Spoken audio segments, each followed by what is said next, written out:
How would you implement IBC if you're doing velocity banking using a second lien HELOC? Can't do all in one currently. Is there a cash flow amount you're comfortable with where you can pull from HELOC to fund yearly? Yes, there is. All right. So I'm going to go ahead and erase a lot of this here, all right, to give me some space to answer Jay's question, show you what I like personally. This is what I do. This is very healthy in my opinion, right?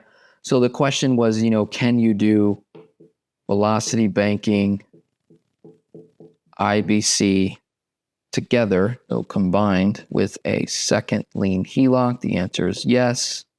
Should you do it, right? That's the key thing here. Should you do it? So I'm answering your question. It's a yes. You can do it. You can do it with a PLOC. You can do it with a BLOC, right? You can do it with a first lien HELOC.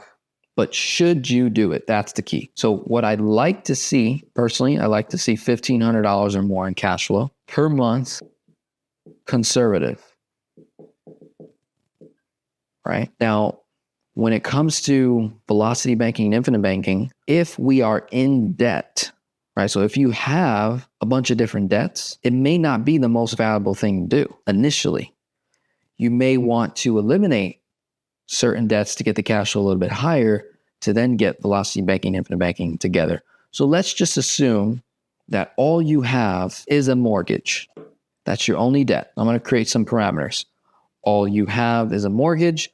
You have $1,500 per month in conservative cash flow, consistently, consecutively, right? And your HELOC is at zero, okay? HELOC's at zero. Let's say you got a $50,000 HELOC, right? And then we're going to come up with a funding amount at $1,500 per month times 12, right? Cash flow times 12. What does that give us? 18K. And then 18,000 times what? 2/3. What does that equal? 11,880, right? So let's say you got a HELOC at zero balance, 50K. Cash flow is $1,500 per month. Your only debt is a mortgage. You want to do velocity banking, infinite banking together for what purpose, right? You have to make sure you understand, why am I doing it? Which strategy are you going to use? Very, very important. You get that locked down as well. So you need to know the strategy. Let's say your strategy is to eliminate the mortgage. Okay. So instead of doing velocity banking with your 50K HELOC on the mortgage directly, you're now saying pump the brakes. Instead of sending that $1,500 a month, I'm going to send it to my mortgage, right? So now we got to come up with a funding amount. What makes sense, right? To fund into a policy. Now, because you have this HELOC, what this does is this gives us the ability to leverage a little bit more to get in the funding amount that we would desire to get in, right? Me personally, I would not probably go too much higher than 18,000, right? Because if we do velocity banking rules to figure out our chunk amount, which would be our funding amount, right? So we're switching chunk amount to funding amount to a life insurance policy. Do the same math.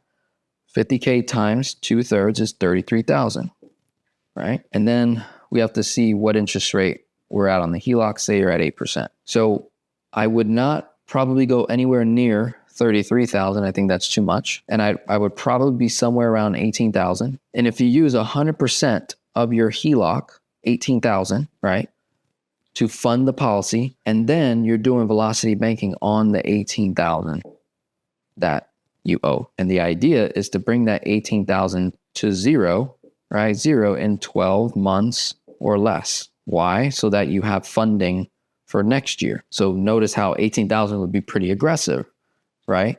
Because like that's your cash flow for the whole year. You borrowed at 8%, 18 grand. That's more than your cash flow per year when you look at the cost, right? Now, granted, you've got 50K of space, so you might be willing to pay that interest. You might be fine with it. Yeah, that's not an issue, Denzel. I'll go ahead and do that. All right, if you wanted to be more conservative with it, maybe go a little bit lower than 18 grand. If you wanted to be aggressive, right, you can be aggressive. I just would not go more than 33,000. I probably wouldn't go anywhere near that. I'd probably go like maybe 20, 25, right? And then you're doing velocity banking on the second lien HELOC itself, right? That's what you're doing in the in-between periods of the anniversary dates, right? And then the last thing that I would like to see personally, right? This is more so for the insurance company, knowing that you can actually afford this, because basically to the insurance company, if we tell them we're using a HELOC to fund the policy, and be like, yeah, I don't know, right? They want to know that you actually can do it. So what I like to see, in addition to all the parameters I laid out here, is you do have first year's funding available. So if you're going to go with $18,000 a year, right? I would like you to have $18,000 in your checking account, in your savings account, ready to go to get that policy fully funded in the first year, right? And then you can make a strong argument for creating the max to be like 20 or 25K. And then basically in that second year, you can borrow from the HELOC to get it max funded, use your cash flow that you built up over the years, over the months, and your income to do velocity banking on the HELOC to get it down within 12 months or less. And then you do it again and again and again. And ideally, you want to build that policy up until you have enough money to borrow, pay off the mortgage in full. Once you've done that, you've got the cash flow, you then turn off velocity banking, and then you just pay back the policy loan and continue to fund the policy. At that point in time, because you have more cash flow now, you no longer need to borrow. So the thing to understand with velocity banking and infinite banking combined is velocity banking is a switch. It's like a light switch. You use it for a temporary period of time, and when you leave the room, you shut the lights off. IBC is forever. It's for as long as you live, hence the product, whole life. Velocity banking should not be for your whole life. Please do not fall into that illusion that velocity banking creates financial freedom. That's not true, right? That's a half truth. Velocity banking can be a catalyst for financial freedom. Velocity banking can be a bridge for financial freedom, but it is not financial freedom in and of itself. Neither is whole life. It's a component. It's a puzzle that you're putting together. So treat velocity banking like a switch. You're going to use it for a temporary period of time, which allowed you to get more funding into the policy. That's why you're thinking this way. Because you're like, oh, well, with the HELOC, I probably get more money in there. Yes, but you don't want to do that forever. You eventually want your income to go up, your cash flow to go up so that you can do it yourself, right? So think of velocity banking like a switch, like a jump start. It's like a jump start to IBC, but you're not doing it forever. Eventually, you cancel it out, you turn it off, it's served its purpose, and then you just send money directly to your policy each and every year, right? Paying back the loans, funding it again.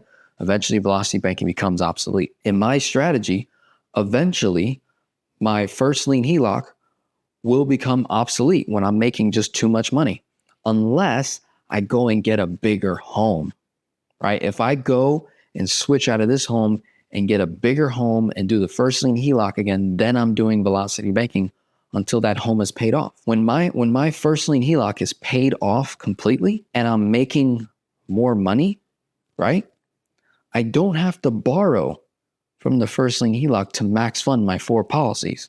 Or if I have more policies at that later point in time, I don't have to borrow from it. I'll have the cash in my, say, savings account or in my business account, and I just fund it directly. So that would mean that the first lien HELOC became obsolete, and then it can just be a tool. It could just be a capital tool available there, and I can use it at a later point in time for, say, investment purposes, right?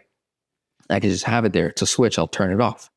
As soon as I pay off my first lien HELOC, like it's like at a true zero, there's not going to be a need for me to use it, right? So I just turn it off, leave it there, and I can declare that as another emergency fund on top of my policies, right? So hopefully that was helpful.